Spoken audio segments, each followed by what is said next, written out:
Sige lang. Paborito. Hindi ko yung paborito. Yung pilito. Paborito yan.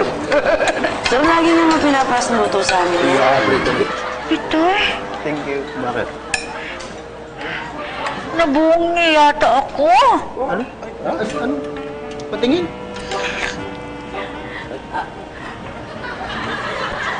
Ano tawa?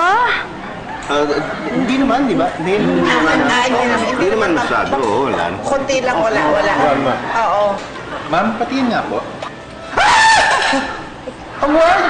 Ayan. Don't worry, Mrs. Manaloto. By tomorrow, may kakabit na natin yung temporary crown. Temporary? Paano yung permanente na ano? Gaano katagal pa yun? Mga 2 to 3 weeks lang naman. Ano yan?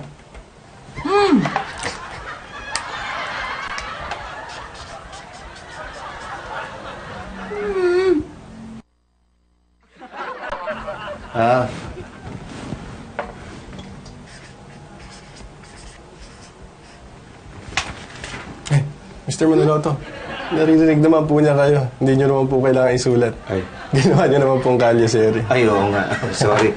2 to 3 weeks. Ay, sorry. Sige, tanggalin na lang po natin. Okay. Ayan. Para saan to? Yan yung magiging hulmahan ng permanent crown.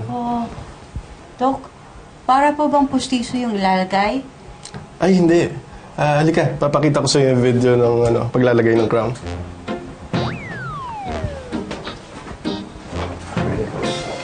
Ay!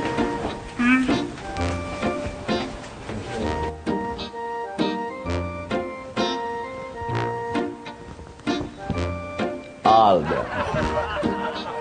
Yaya. Peter, tinan mo to.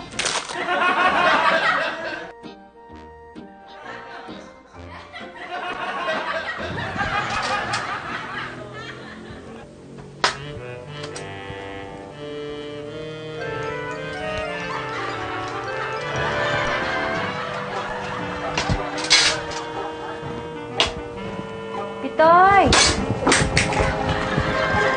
Andiyan na! Sandali!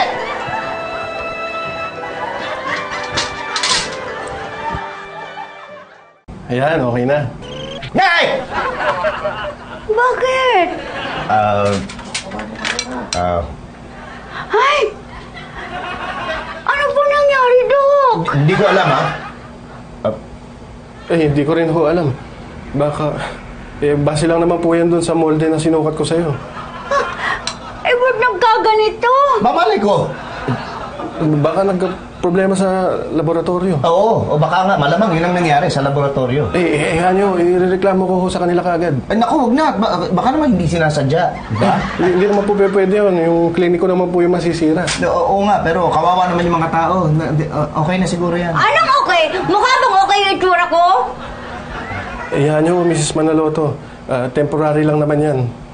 Gagawa na lang tayo ng panibagong sukat. Eh, ngayon agad mapapalitan?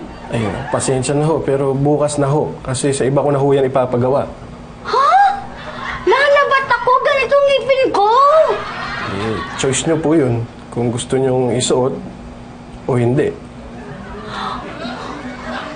Sige, labas po muna ako. Excuse me. Sige. Pitoy. Aray ko! Bakit ako? Hindi ko maampatidok eh.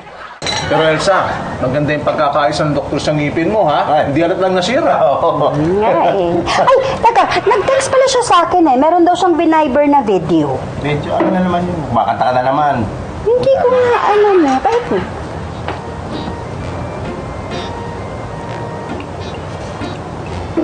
Yan.